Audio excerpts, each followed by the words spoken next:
29.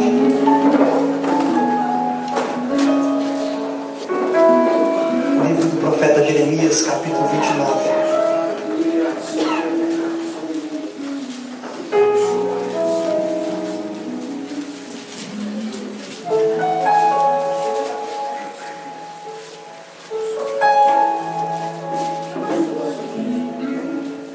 Jeremias 29, verso 1 diz assim: Este é, pois, o conteúdo da carta que o profeta Jeremias mandou de Jerusalém aos anciões e líderes, que ainda viviam entre os exilados, aos sacerdotes, aos profetas e a todo o povo que Nabucodonosor deportara de Jerusalém para a Babilônia. Isso aconteceu depois que o rei Joaquim e a rainha mãe, os oficiais do palácio do rei, os líderes de Judá e Jerusalém, os artesãos, os artífices foram levados cativos de Jerusalém para a Babilônia. A carta foi enviada por intermédio de Eleazar, filho de Safã, e de Jeremias, filho de Ilquias, os quais Sedequias, rei de Judá, tinha enviado a Nabucodonosor, rei da Babilônia. A carta diz assim: Assim diz o eterno, poderoso Deus de Israel, a todos os exilados que desterrei de Jerusalém para a Babilônia: edificai, pois, casas e habitais nela, plantai pomares e comei dos seus frutos, casai-vos e gerai muitos filhos e filhas, escolhei esposas para os vossos filhos e dai as vossas esposas em casamento, a fim de que tenhais filhos e filhas. Multiplicai-vos ali e não venhais diminuir o meu povo em número de pessoas.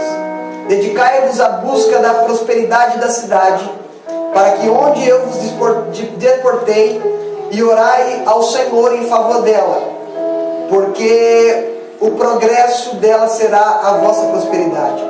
Portanto, assim diz o Senhor dos Exércitos, o teu Deus, o Deus de Israel: não vos deixeis enganar pelos profetas e adivinhos que entre vós, nem deis atenção aos sonhos que vós mesmos estimulam a ter.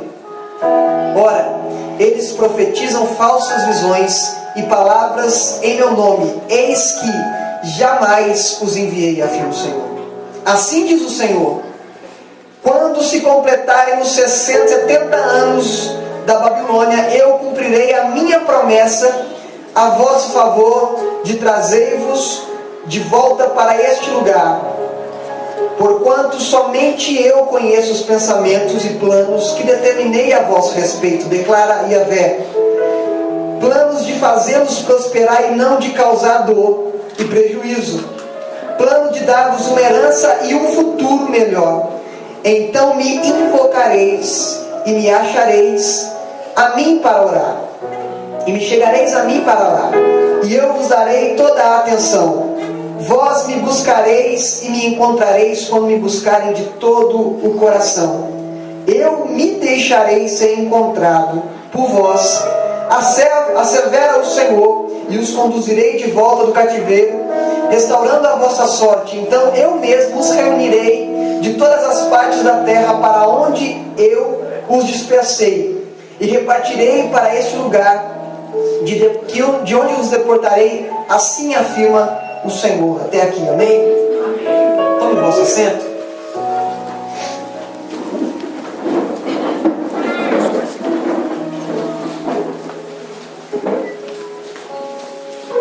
Quando nós estamos dando a devida atenção para aquilo que é mais importante e primordial, que é a presença de Deus, nós vamos constantemente ver como Ele age em favor daqueles que vivem segundo os seus caminhos, segundo os seus propósitos.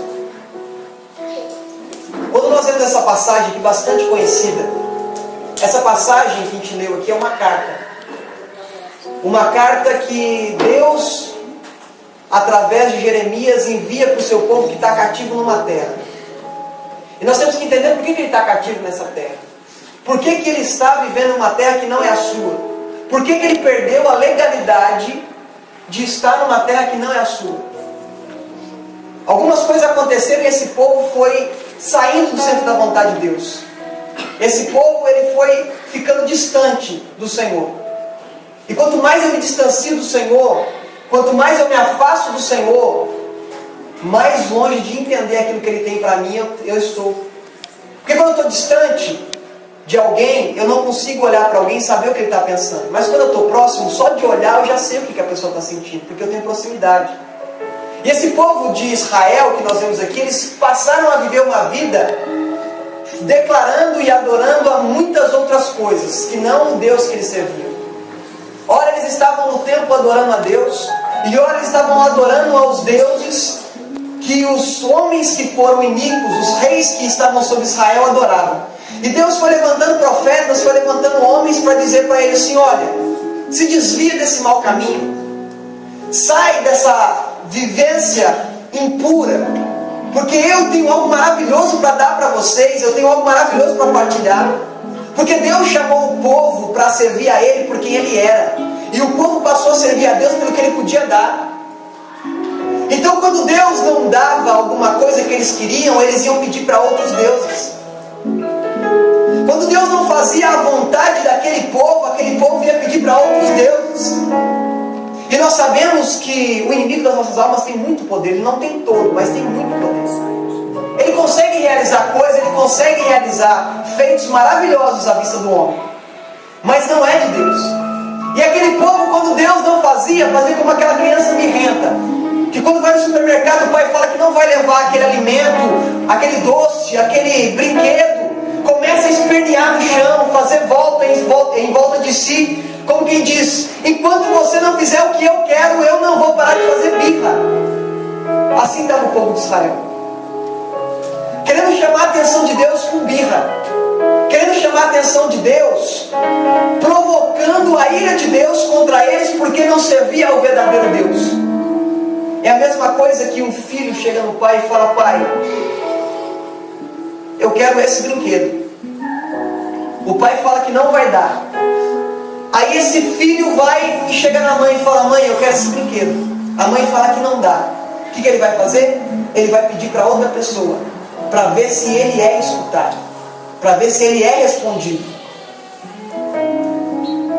Mas com Deus não funciona assim. Não adianta você pedir para outra pessoa aquilo que Ele pode te dar e aquilo que você quer, porque se Ele falar não, o não dele é melhor do que o nosso sim. Porque quando Davi entra na presença dele e fala assim: eu vou edificar uma casa para o Senhor, Deus chega para Davi e fala: não.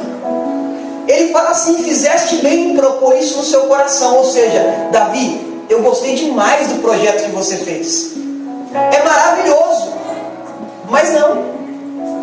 Eu vi que você tem uma intenção boa no seu coração, mas não.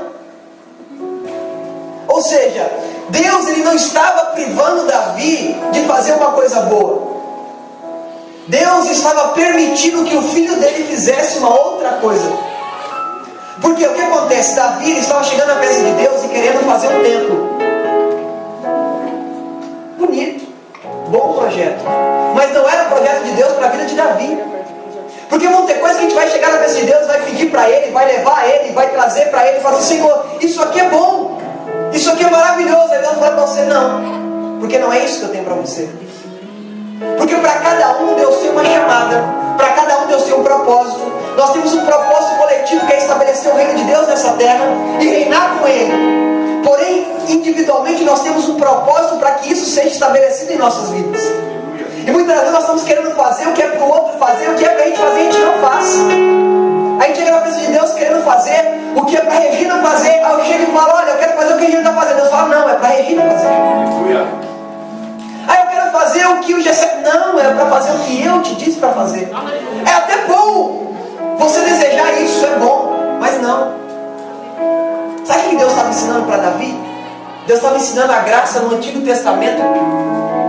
Deus estava ensinando que ele tinha coisas maiores para fazer. Coisa que vão no supermercado fazer compra. Até as duas mãos, né? Quando você vai no mercado, você chega em casa, por mais que você está de carro, você vai chegar, você vai tirar as sacolas. Para abrir o portão, o que você tem que fazer? colocar a sacola no chão, abrir o portão, empurra, pega a sacola de novo. O que acontece? Você não consegue fazer o que precisa ser feito com a mão cheia. Se você não consegue entrar na sua casa, guardar aquilo que você recebeu, porque você está com a mão cheia, você tem que esvaziar a mão. O que Deus estava fazendo quando Davi chega na presença dele e fala assim: eu quero edificar um templo? Ele fala: não, sua mão está cheia. Você não vai poder fazer o que eu quero que você faça. Por quê? Quando ele estava com a mão cheia de plano, de projeto, ele não estava pensando no que tinha que pensar. Quando ele esvazia a mão disso, quando Deus fala não para ele entra no templo. Ele entra no templo, no lugar da adoração, e começa a adorar a Deus. E fala: quem sou eu? Ao invés de fazer como uma criança birrenta e dar voltinha em volta de si para falar: Deus não quis que eu estabelecesse um plano dele, Deus não quis que eu fizesse o tempo. Não. Ele entra na presença e fala assim: quem sou eu?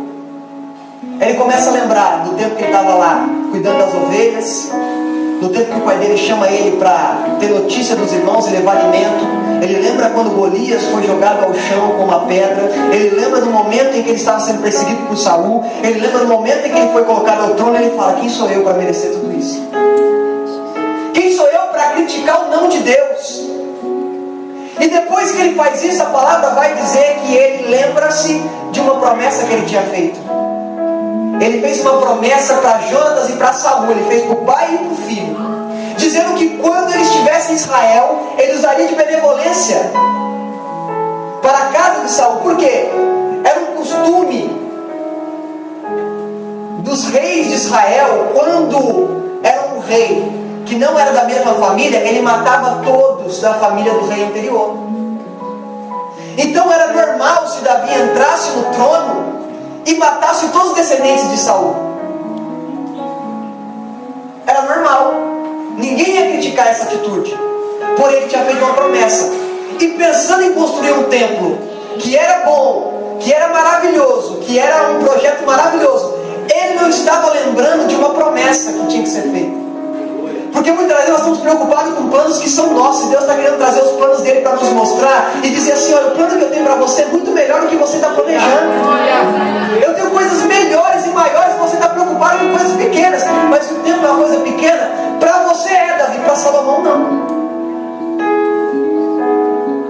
Porque Salomão não seria capaz de fazer o que Davi fez, mesmo sendo um dos homens mais sábios que existiu na terra.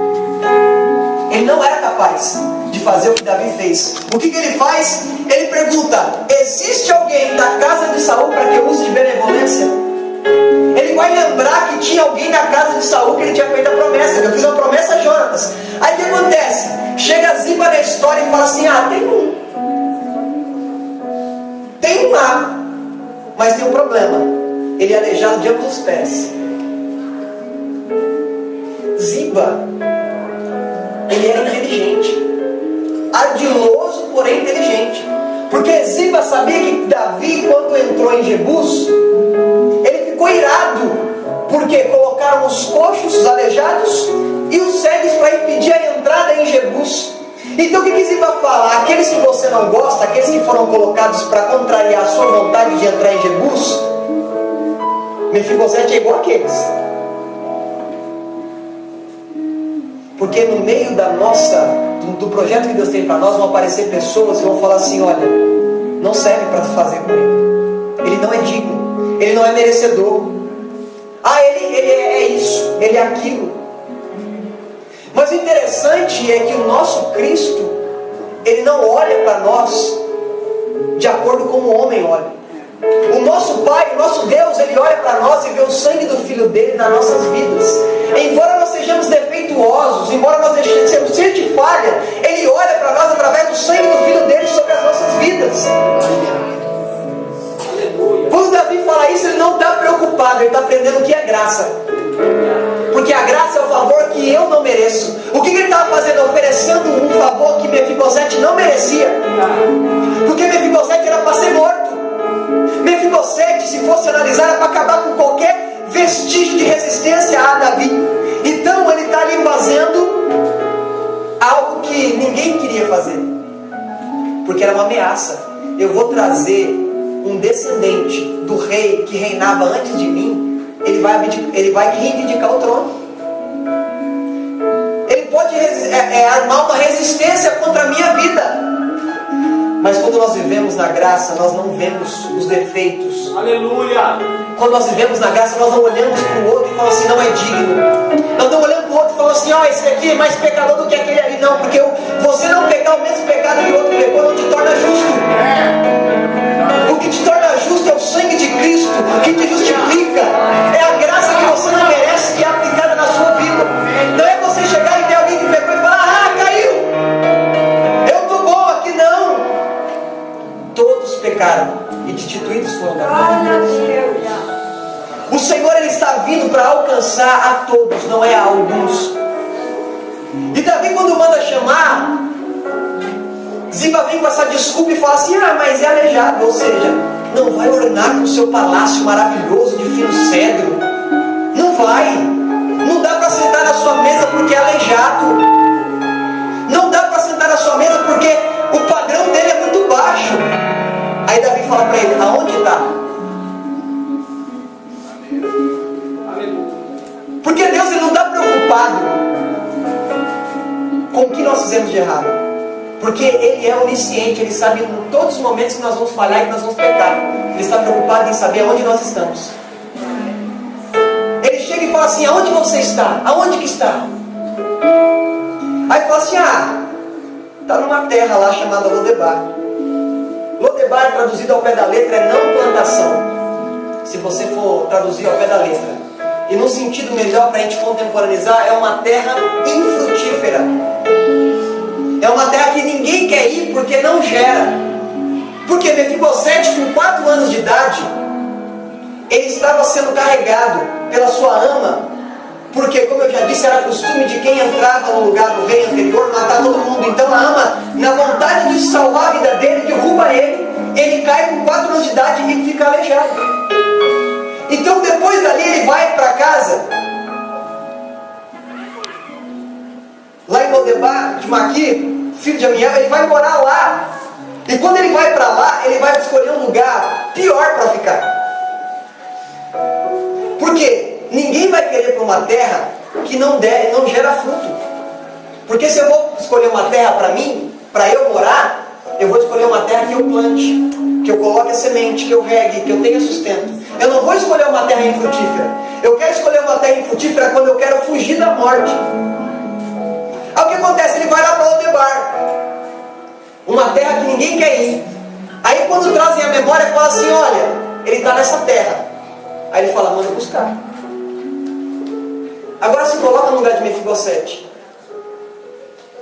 Ele está escondendo do rei e o rei manda chamar.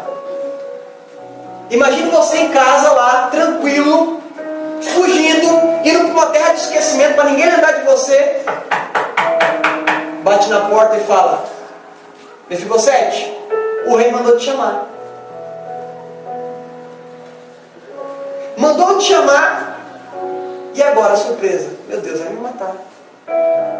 Acabou a minha existência, acabou a minha vida, não tenho mais projeto, não tenho mais planos. Eu fiquei escondido até essa data. Agora ele me descobriu. Agora, porque eu sou um dos poucos descendentes de Davi, de Saul. Então ele deve estar pegando uma lista e está eliminando um por um. E ele me achou. Acabou minha vida. Aí Mefibosete chega na presença do rei. Quando ele chega na presença do rei, se ele era aleijado de ambos os pés, como diz a palavra, ele tinha que andar com muletas. Ele só se locomovia por muletas. Então ele chega na presença do rei, e ninguém chega na presença do rei e fica de nariz em pé. O que tem que fazer? Se curvar. Nós estamos na presença do rei. Aleluia! Glória a Deus. E quando nós entramos na presença do rei, por mais que algo feito por mãos de homens nos sustenta de pé, que a muleta era algo feito pela mão de homens, para sustentar uma pessoa em pé. Por mais que você ou eu e algum de nós estejamos sustentados por coisas de homens, quando nós entramos na presença dele, nós temos que tirar tudo e nos prostrar perante a presença dele, porque ele é o rei. Não adianta nós chegarmos com coisas que os homens dizem que nós somos e nos colocarmos em pé no ego, no orgulho. Nós temos que nos quebrantar e desasiar de tudo isso para nos prostrar perante a presença dele e falar assim: eu sou o seu servo.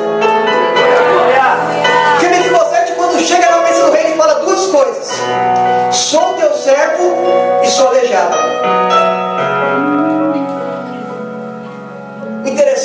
duas coisas. Primeiro, sou teu servo. Eu não quero nada que é teu. Eu quero te servir. Eu não quero nada que era de direito do meu pai, do meu tio, do meu avô, dos meus parentes. Eu não quero. Eu sou o seu servo. Eu estou aqui para te servir. E outra, eu sou aleijado. Porque quando nós entramos na presença do Rei, nós temos que entender que Ele é o Senhor, não somos nós. Aleluia.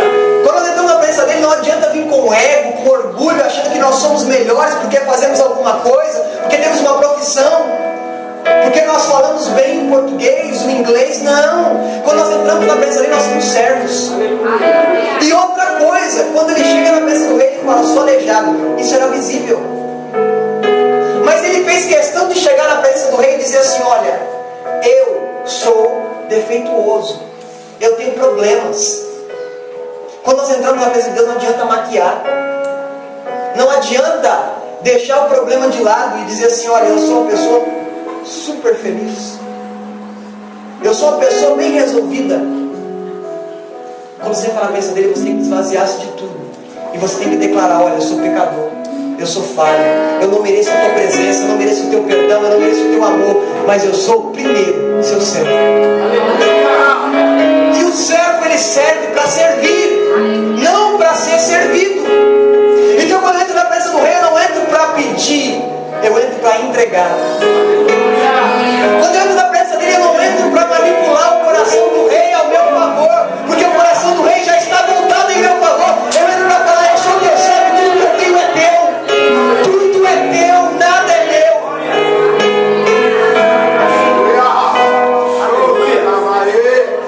Nós temos que entender que nós não estamos aqui para passar um tempo, nós estamos aqui para entregar tudo para Ele. E eu não estou falando de dinheiro, não estou falando de dinheiro, eu estou falando da vida. Porque Deus nos chamou para entregar tudo, é a vida. Isso aqui não é palavra de oferta, não. Isso aqui é palavra de entrega. Aleluia. Para você chegar e falar assim, olha, como diz Paulo, não vivo mais eu, mas é Cristo que vive em mim. Se eu não vivo mais, o que aconteceu comigo? Eu morri. Eu morri como? Para a minha vontade, para os meus desejos, para os meus projetos, para os meus planos, porque os planos que Ele tem a meu respeito são maiores e são melhores do que eu posso pensar e imaginar. Então é tempo de morrer para a nossa vontade, nascer para a vontade dEle. É tempo de deixar de lado todo o projetinho que você fez achando que é bom e falar assim, Senhor, isso aqui te agrada? Senhor, isso aqui é da sua vontade? Senhor, isso aqui é o melhor para mim? Nós saímos do nosso lugar de orgulho e entramos no lugar de humildade. A humildade de declarar todos os nossos defeitos para Ele, porque Ele não nos ama pelo que nós somos. Ele nos ama porque Ele é em nós. Porque nós somos pecadores, nós somos falhos, nós somos errados. Ele nos ama porque Ele nos amou incondicionalmente. Porque tudo que você fizer, Ele já sabe o que você fez. O que você vai fazer amanhã, Ele já sabe. Porque Ele é onisciente, Ele sabe de todas as coisas. Então nada que você fizer vai mudar o amor dEle para você. Nada que você fizer vai mudar o que Ele sente por você, porque Ele te amou primeiro. Não fosse vós que escolhesse a mim, mas eu que escolhi a vós. Ou seja, quando você está na minha presença, eu já te amei primeiro. Não precisa ficar pedindo coisas para mim, porque eu já sei o que você precisa. Entra na minha presença como Mefibosete. Sou servo e tenho limitações. Qual que era a limitação de Mefibosete? Ele não conseguia andar sozinho. E nós somos igual a Mefibosete. Nós não conseguimos andar sozinho. Sabe o que você precisa para andar? Não é de uma muleta, é o Espírito Santo. Porque o Espírito Santo, Ele nos carrega. O Espírito Santo, Ele nos molda, Ele nos move, Ele nos aconselha. E quando você estiver sem capacidade de andar, você chama e fala, olha, eu não sou digno, eu não sou capaz, me ajuda. Porque eu por mim mesmo, eu não sou merecedor, eu não sou digno, mas eu estou na sua presença, eu sou o teu servo, eu não consigo andar sozinho. Mesmo ela está dizendo para Davi, Davi, eu estou aqui, mas eu sou teu servo, mas eu não consigo me locomover sozinho, eu vou precisar de ajuda. E ninguém conseguia comer enquanto Mefibosete não estivesse à mesa. Porque quando Davi chega para Mefibosete, ele levanta Mefibosete e fala: não tenhas medo, eu vou usar de benevolência com a sua vida, e de contínuo você vai comer na minha mesa. Ou seja, você não vai comer hoje e amanhã não vai comer mais. Você não vai comer hoje e depois vai faltar o pão. Ou seja, você vai sentar todos os dias na minha mesa, porque tudo que você precisar vai ter na minha mesa. E outra, não vão comer enquanto você não estiver presente, porque a mesa, assim como Davi, quando foi ungido, ninguém comeu quando ele chegava. Mefibosete era a mesma coisa, porque a mesa do rei tinha que estar composta para que comesse. Ou seja, o rei não vai comer enquanto você não chegar lá para comer. O nosso rei, ele falou assim: não se turbe o vosso coração, como foi dito, crentes em Deus, crentes também em mim, porque na casa de meu pai há muitas moradas. Se não fosse assim, eu não vos teria dito, eu estou indo preparar o quê? E ele fala: não beberei do fruto da vide até que venha beber convosco com o meu pai. Ou seja, enquanto os defeituosos aqui não chegarem lá, não vai ter banquete. Enquanto aqueles que são pecadores, falhos, iníquos, não forem chegarem lá, não vai ter bodas do Cordeiro. Ou seja, o céu vai ser constituído de Mefibosetes, mas que são guiados pelo Espírito Santo até lá, que são restaurados pelo Espírito Santo até chegar lá, porque nós somos transformados de glória em glória pelo Espírito Santo. Então ele vai transformando, ele vai agindo nas nossas vidas, ele vai moldando, estampando o caráter dele. E fala assim: olha, até aqui você não conseguiu andar, mas através de mim você vai chegar a lugares que você não imaginou, porque a minha presença te basta, a minha presença te basta, e a minha graça te basta, porque o meu poder se aperfeiçoa na onde? Deus, ele não se manifesta em fortaleza, ele se manifesta na fraqueza, através da graça. Porque a matéria-prima da graça é o pecado. Mas como assim? Aonde abundou o pecado? Para ter graça tem que ter pecado. Porque a graça só vem porque eu pequei. Ela não vem antes do pecado, ela vem depois, para redimir do pecado, para livrar do pecado, para restaurar o pecado e falar assim: olha, se o inimigo diz para você que você era pecador e que você não era digno, a minha graça te basta, porque o meu poder se aperfeiçoa aonde ninguém pode aperfeiçoar, aonde ninguém pode moldar, porque eu sei o que eu penso a seu respeito. Mas o que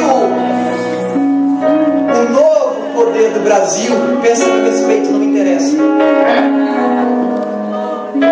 O que o patrão da minha empresa pensa a meu respeito? Não me interessa. O que interessa é o que Cristo pensa a seu respeito, o que Deus pensa a seu respeito, porque ele fala: eu sei os pensamentos que pensam a respeito de vós, são pensamentos de paz e não de mal, para vos dar um futuro e uma esperança.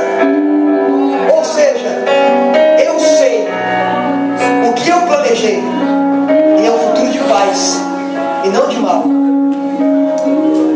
Ou seja, mas está difícil, mas o seu futuro é de paz.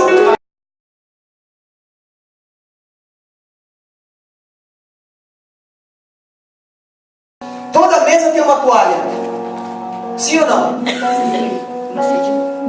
Quando você entra debaixo da mesa, a toalha vai cobrir o quê? Quando você está na mesa, se ninguém levantar a toalha, não sabe que você é aleijado. Porque a mesa, ela nivela a todos de igual forma. Mesmo que seja aleijado, não vai aparecer, porque Deus não está preocupado em mostrar as nossas vergonhas. Deus não está preocupado em te expor ao ridículo e dizer assim: olha, você falhou nisso, nisso e nisso, porque tem um acusador que já faz isso. Não precisa dele fazer. O que ele faz é colocar você numa mesa sentado com todos de igual modo, todos do mesmo jeito, porque a mesa de Deus, ela nivela valores, não tem maior e não tem menor, somos todos iguais. Quando nós sentamos na mesa, não vai ter menor, maior, presidente, não vai ter pastor, não vai ter apóstolo, não vai ter nomenclaturas. Até o seu nome vai ser trocado, que receberemos uma pedrinha branca com um novo nome, ou seja, a identidade que você tem aqui na terra não serve lá. Glória. Aleluia. Não interessa o quanto famoso você foi aqui, no céu não entra famoso. Entra lavado e remido pelo sangue do Cordeiro. Se for famoso e for lavado e remido pelo sangue do Cordeiro, entra. Se for famoso e não for, não entra. Porque a graça, ela vem para alcançar os que não merecem. Porque se fosse por merecimento, ninguém mereceria. Ele veio.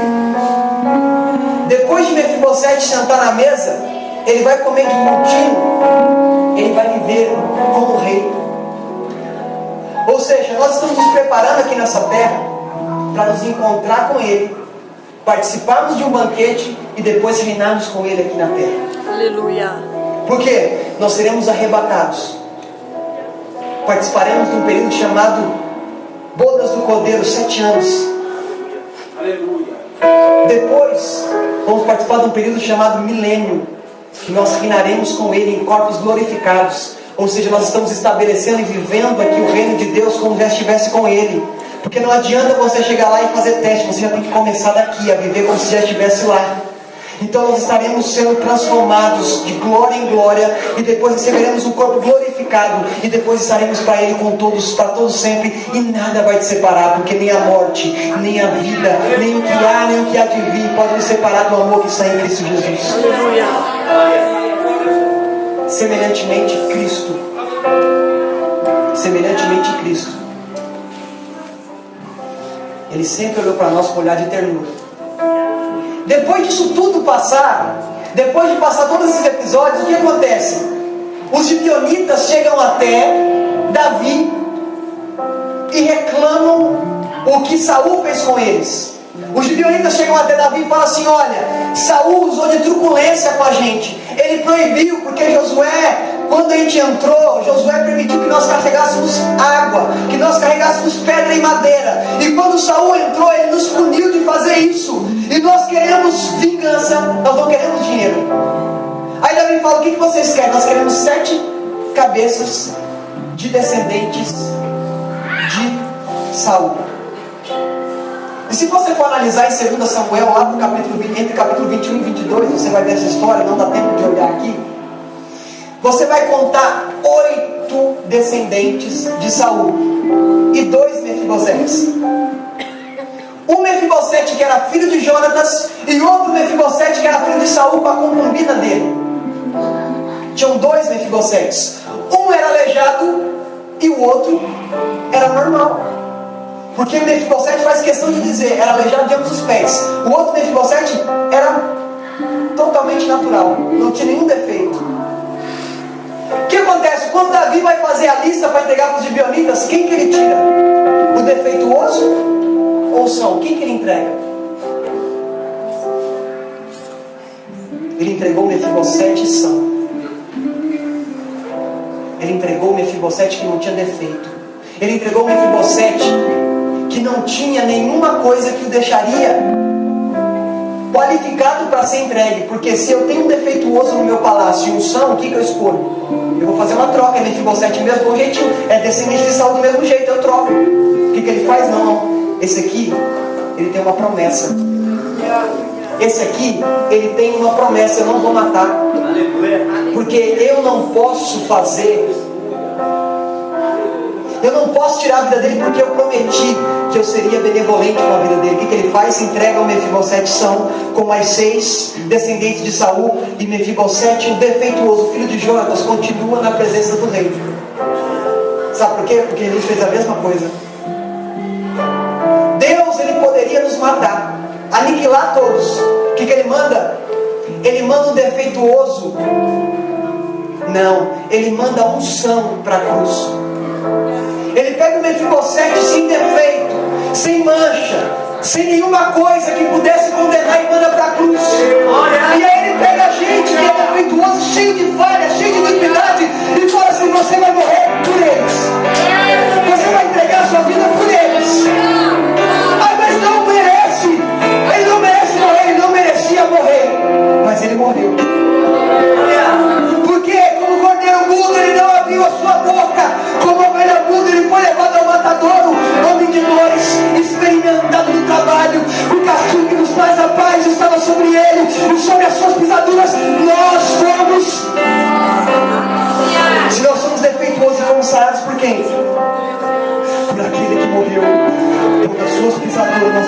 unção. Sobre as suas pisaduras nós somos curados. Sobre as suas pisaduras nós somos restaurados. Porque o castigo que nos traz a paz hoje, os pensamentos de paz que estavam sobre nós, foi por causa que a paz, que excede todo entendimento, foi lá na cruz, verteu até a última gota de sangue do corpo, para que nós tivéssemos vida e vida em abundância. Como diz o correio, pois morreu a nossa morte, para vivermos sua vida, nos trouxe nova salvação. Pois morreu a nossa morte, para vivermos sua vida, nos trouxe nova. Ele morreu para que eu estivesse aqui hoje. Ele morreu para que você estivesse aqui hoje. Ele fez um ato que ninguém faria por você. Ele foi a graça que Davi usou para Mefibosete. Ele é a graça personificada que morre em favor de quem não merece. E ele fala assim: você não merecia, mas eu te amei primeiro. Você não era digno, mas eu te amei primeiro. Você está aqui hoje porque a minha graça te alcançou. A minha graça te alcançou. Sinta a graça dele. A graça dele te olha e não te julga. A graça dele te olha e te vê uma imperfeição em pessoa e não te descarta, porque a palavra fala para Jeremias, no capítulo 18 desse mesmo livro, fala assim: desce à casa do oleiro e ali te farei ouvir as minhas palavras. E ele vê que tinha um vaso que estava sendo moldado pelo oleiro. E o oleiro ele molda de duas formas. Uma mão vai por dentro e a outra vai por fora, e o pé ele mexe a roda, que vai dando formato, a mão que está dentro. O que ele faz? Ele vê que o vaso que estava sendo feito se desfaz na mão do oleiro, ou seja, ele se despedaça na mão do oleiro. E o oleiro, ao invés de pegar esse vaso, jogar fora porque se desfez, ele pega do mesmo barro e faz um vaso novo. E o interessante é que Deus, quando está falando com Jeremias, ele faz ver o oleiro fazendo o vaso. Ele não manda Jeremias fazer o vaso, porque se Jeremias fizesse o vaso, ele estaria no lugar de Deus. E Deus não quer profeta no lugar dele. Deus quer profeta para falar o que ele quer que seja falado. Não é para nós tomarmos o lugar de Deus quando estamos com o microfone na mão ou quando estamos falando para alguém. O oleiro continua sendo ele e o vaso continua sendo nós. E se nós estamos observando um vaso, é porque nós estamos numa condição de entender uma coisa que o oleiro quer nos falar. E o oleiro ia mexendo com a mão que estava por dentro, dando formato no que estava por fora, porque Deus trabalha primeiro em nós, para depois trabalhar através de nós. A mão que ninguém vê vai por dentro, mexendo em coisas que ninguém vê, para depois mexer nas coisas que alguém vai ver, porque o que está fora tem que ser reflexo do que está dentro. Então Deus começa por dentro, dando formato, deixando da forma que Ele quer, e Ele não joga fora porque se desfez. Deus não joga ninguém fora porque pecou. Deus não joga ninguém fora porque errou. Deus perdoa. Deus usa misericórdia e transforma em um vaso novo para a glória dele. Para a glória dele. Para a glória dele, não é para a sua, para a glória dele. Você é um vaso novo para a glória dele. Você é restaurado para a glória dele. Você profetiza para a glória dele. Você louva para a glória dele. Você anda para a glória dele. Você vive. Não. Você morre e vive nele para a glória dele. Porque eu sei os pensamentos que penso a respeito de vós. E aí ele fala: porquanto então me invocareis e me achareis, quando fizer de todo o coração. Não é 50%, não é 70%, é de todo o coração. Nada pode reinar dentro do seu coração. Nada pode reinar no seu coração, a não ser o Rei, que vem em nome do Senhor. Nada pode ser maior quando me buscares de todo o seu coração. Vós me buscareis e me encontrareis. Quando me buscarem de todo o coração, eu deixarei ser encontrado.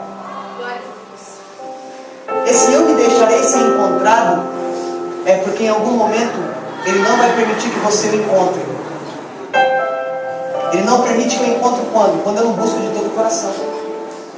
Quando eu entro na presença dele para mostrar para quem está do meu lado que eu estou entrando na presença dele, tiro um selfie entrando no Santo dos Santos. Isso não é buscar de todo o coração, isso é querer mostrar o que é. Você entra num lugar de intimidade com ele ao ponto de você não se importar se alguém está vendo que você é ou se você não é. Você entra num lugar de intimidade tão grande que você não está preocupado se tem 100, se tem 50, ou se tem 2, ou se tem só você e ele. Você está preocupado com ele. Aleluia. Porque a palavra fala: entra no lugar secreto, fecha a porta, e o Deus que está em secreto já está te esperando. Ou seja, quando você vai entrar no seu lugar de secreto, Ele já está te esperando, porque quando você entra no lugar secreto, é porque você já está de todo o coração entregue. Você não está em meio coração, porque você, para entrar no lugar de intimidade, você tem que entender que você tem que ter intimidade. E para entender que tem intimidade, você deixa tudo de lado. Fala assim: mais importante não é a casa que eu possuo, não é o carro que eu tenho, não é a faculdade que eu curso, não é o emprego que eu trabalho, é a presença dele na minha vida. E nada pode superar isso, nada pode impedir. Santo, Santo, Santo,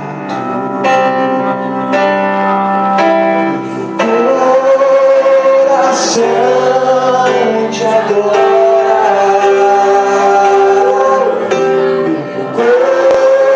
coração só sabe dizer: Santo, Santo és tu. Santo, Santo, Santo. Coração te adora, meu coração só sabe dizer: Santo, Santo. Diga para ele, Santo, Santo.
Todas as bênçãos de Deus pra nós, tomamos nossa herança, toda a vida, todo o poder, tudo que Deus tem para dar. Abrimos nossa vida para receber, nada mais nos resistirá. Maior é o que está em nós do que o que está no mundo. Maior é o que está em nós do que o que está no mundo.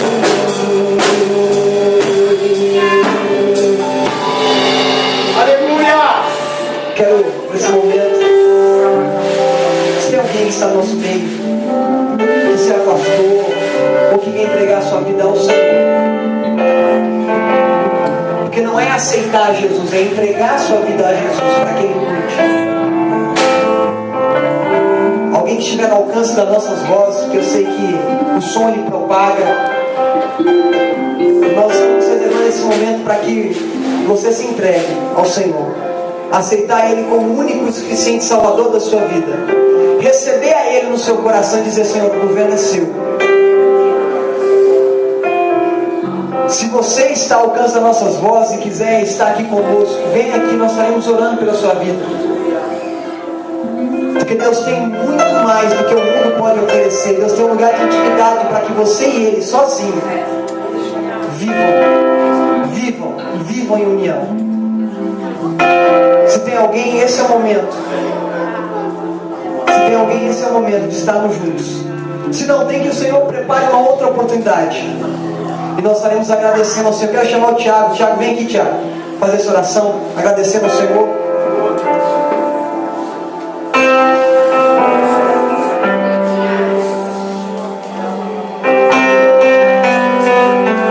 Essa oração, Tiago, ela está apresentando, a senhora que está nos visitando, ela está apresentando Lucas Vitor, que sofreu um acidente de moto, neto dela. Nós estamos agradecendo para o Senhor por esse culto, né? E também apresentando o Lucas Vitor nas mãos do Senhor, porque nós sabemos que aonde a nossa mão não chega, a mão dele chega. Porque existe medicina porque Ele curou. Existe medicina porque alguém provou que poderia alguém ser curado. Porque senão não tinha como ter medicina. Apresenta Ele em oração e agradeça. E logo após nós estaremos ofertando, nós já estaremos terminando. Salve com essa paz, Senhor.